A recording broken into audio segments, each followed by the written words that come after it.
உலகிலேயே சிவனுக்காக கட்டப்பட்ட முதல் கோவில் எது அப்படின்னு தெரியுமா? இந்த பிரபஞ்சம் தோன்றும் முன்பே அகிலத்தை காக்கும் அந்த சிவபெருமானுக்கு அமைந்த முதல் ஆலயம் நமது தமிழ்நாட்டில் தான் உள்ளது. அதனை பார்த்தாலே நமக்கு கடவுளின் அருள் கிடைத்துவிடும். வீடியோவை முழுமையாக பார்க்கவும்.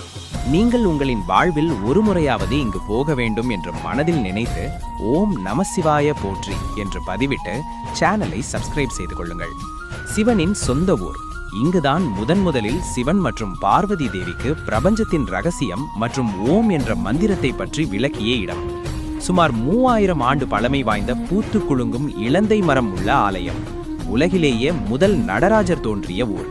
நவகிரகங்கள் தோன்றுவதற்கு முன்னரே உருவான கோவில்கள் என்றும் கூறுகிறார்கள். 1000 சிவனடியார்கள் ஒரே நேரத்தில் மொச்சம் பெற்ற ஊர். தென்னாடுடைய சிவனே போற்றி, எந்நாட்டவர்க்கும் இறைவா போற்றி என்ற வாக்கியம் உருவான இடம். இப்படி பல அதிசயங்கள் மற்றும் ஆச்சரியங்கள்